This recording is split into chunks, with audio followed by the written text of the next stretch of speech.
এখন শুনবেন আজকের গুরুত্বপূর্ণ খবরের শিরোনাম। বাশার আল আসাদের পতনের পর প্রথম ভাষণে যা বললেন সিরিয়ার বিদ্রোহী নেতা।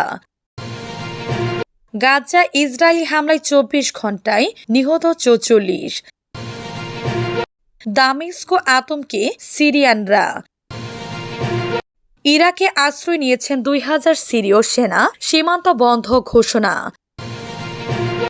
আন্তর্জাতিক সম্প্রদায়কে সিরিয়ার জনগণের পাশে দাঁড়ানোর আহ্বান তুরস্কের। ইউক্রেন যুদ্ধ বন্ধে চুক্তির পথে, জেলেনস্কি বললেন ট্রাম্প। বাশার আল আসাদের পতনের পর প্রথম ভাষণে যা বললেন সিরিয়ার বিদ্রোহী নেতা। বিদ্রোহীদের আক্রমণের মুখে পতন হয়েছে মধ্যপ্রাচ্যের দেশ সিরিয়ার স্বৈরা শাসক বাশার আল আসাদ সরকারের। রবিবার ভোরে রাজধানী দামেস্কো ছেড়ে অজানা গন্তব্যের উদ্দেশ্যে পালিয়ে যান আসাদ। বিদ্রোহী গোষ্ঠী আয়াত তাহরির আল সাম অভূতপূর্ব বিজয় অর্জন করেছে, যা নেতৃত্ব দিয়েছেন বিদ্রোহী গোষ্ঠী আয়াত তাহরির আল সামের প্রধান আবু মোহাম্মদ আল জুলানি। বিজয়ের পর দেশটির রাজধানী দামেস্কের উমায়েত মসজিদে প্রথম ভাষণ দিয়েছেন তিনি। জুলানি বলেছেন, এই জয় সব সিরিয়ানদের জয়। আসাদ সরকার হাজারো সাধারণ নিরীহ মানুষকে অবৈধভাবে সাজা দিয়েছে, আমরা বৈধভাবে লড়াই করে বিজয় অর্জন করেছি। এই জয়ের জন্য সৃষ্টিকর্তার কাছে কৃতজ্ঞতার আহ্বান জানিয়েছেন জুলানি। তিনি বলেন, সৃষ্টিকর্তা কখনো নিরাশ করেন না, এই জয় সব সিরিয়াবাসীর জয়।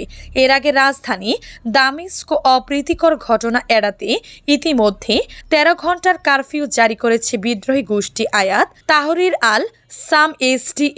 এই গোষ্ঠীর প্রধান আবু মোহাম্মদ জুলানি বলেছেন, নতুন সরকার গঠনের আগ পর্যন্ত সরকারের সব বিভাগ পরিচালনার দায়িত্ব পালন করবেন আসাদ সরকারেরই প্রধানমন্ত্রী মোহাম্মদ গাজী আল জালালি।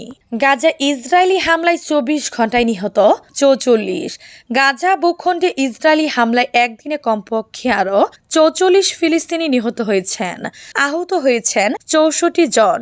তুরস্কের রাষ্ট্রীয় বার্তা সংস্থা আনাদোলো তাদের এক প্রতিবেদনে এ তথ্য জানিয়েছে। স্বাস্থ্য মন্ত্রণালয়ের বরাতে রবিবার ৮ ডিসেম্বর প্রকাশিত ওই প্রতিবেদনে বলা হয়েছে, গাজা উপত্যকায় ইসরায়েলের চলমান হামলায় কমপক্ষে আরও ৪৪ জন ফিলিস্তিনি নিহত হয়েছেন। এতে করে গত বছরের অক্টোবর থেকে এ পর্যন্ত মোট মৃতের সংখ্যা বেড়ে ৪৪,৭০৮ জনে পৌঁছেছে। মন্ত্রণালয় এক বিবৃতিতে জানিয়েছে, নির্লস এই হামলায় আরও অন্তত ১,০৬,০৫০ জন ব্যক্তিও আহত হয়েছেন।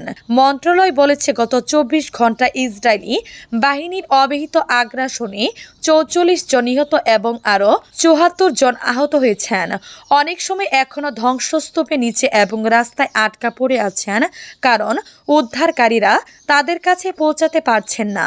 ফিলিস্তিনি স্বাস্থ্য কর্তৃপক্ষ মনে করেছে, গাজা উপত্যকা জুড়ে ধ্বংস হওয়া বাড়ির ধ্বংসস্তূপের নিচে এখনও ১০,০০০-এরও বেশি লোক নিখোঁজ রয়েছেন।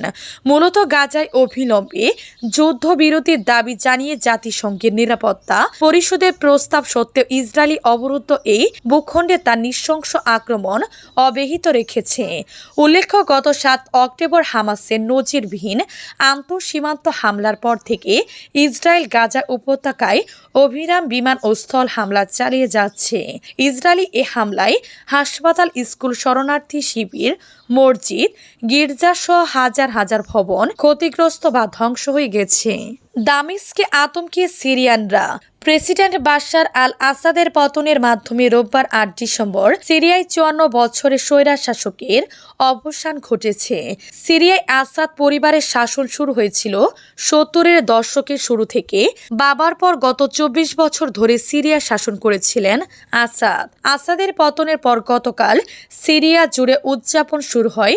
শুধু সিরিয়া নয়, তুরস্ক, জর্ডান, লেবানন সহ বিভিন্ন দেশে থাকা সিরিয়ানরা আসাদের পতনে উল্লাস করেছেন। তবে তাদের খুশির মাঝে এখন চাপা আতঙ্ক দেখা দিয়েছে। রেড ক্রসের ICRC একজন সদস্য বলেছেন, সোমবার সকালে দামেস্কের রাস্তা জনশূন্য এবং দোকানগুলো সব বন্ধ। সিরিয়ানরা এখন তাদের ভবিষ্যৎ নিয়ে শঙ্কিত। দামেস্কো থেকে সুহাইর জাকায়ত BBC ওয়ার্ল্ড সার্ভিসের রেডিও নিউজ ডে প্রোগ্রামকে বলেছেন, বেসামরিকদের মাথায় এখন প্রশ্ন যে পরবর্তীতে কি ঘটতে যাচ্ছে।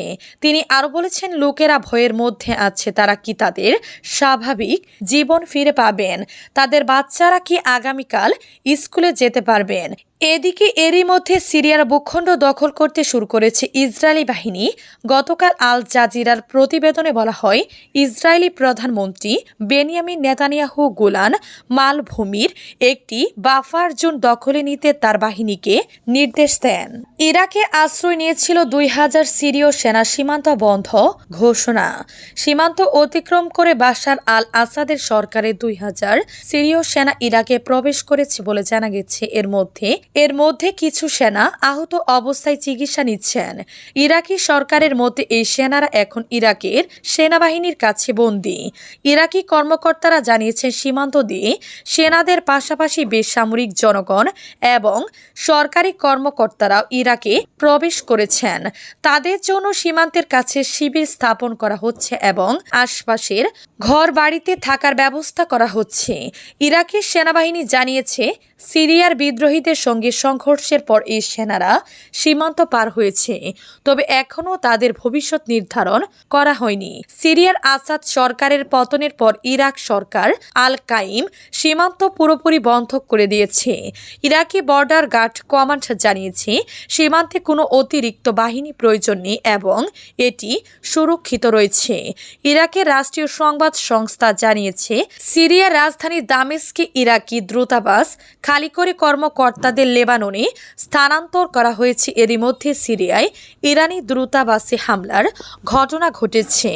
আন্তর্জাতিক সম্প্রদায়কে সিরিয়ার জনগণের পাশে দাঁড়ানোর আহ্বান তুরস্কের। সিরিয়ার প্রেসিডেন্ট বাশার আল আসাদের পতনের পর দেশটির জনগণকে সমর্থন দিতে আন্তর্জাতিক সম্প্রদায়ের প্রতি আহ্বান জানিয়েছেন তুরস্ক।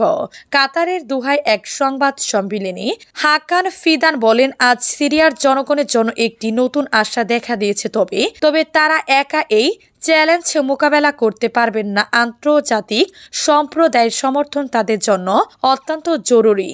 হাকান ফিদান আরো বলেন, সিরিয়ায় অস্থিতিশীল পরিস্থিতি যেন আরো খারাপ না হয়, সেজন্য সংশ্লিষ্ট সব পক্ষকে সতর্ক থাকতে হবে। তিনি বলেন, IS এবং কুর্দিস্তান ওয়ার্কার্স পার্টি PKK এর মতো গোষ্ঠীগুলো যাতে এই পরিস্থিতির সুযোগ নিতে না পারে সেই দিকে বিশেষ দৃষ্টি রাখতে হবে। তুরস্কের পররাষ্ট্রমন্ত্রী জানান, সিরিয়ায় স্থিতিশীলতা ও নিরাপত্তা প্রতিষ্ঠায় তুরস্ক তাদের প্রচেষ্টা অব্যাহত রাখবে। তিনি রাশিয়া এবং ইরানের গঠনমূলক ভূমিকার প্রশংসা করেন। ফিদান আরও জানান, তুরস্ক, রাশিয়া, ইরান এবং জাতিসংঘের সিরিয়া বিষয়ক বিশেষ দূতের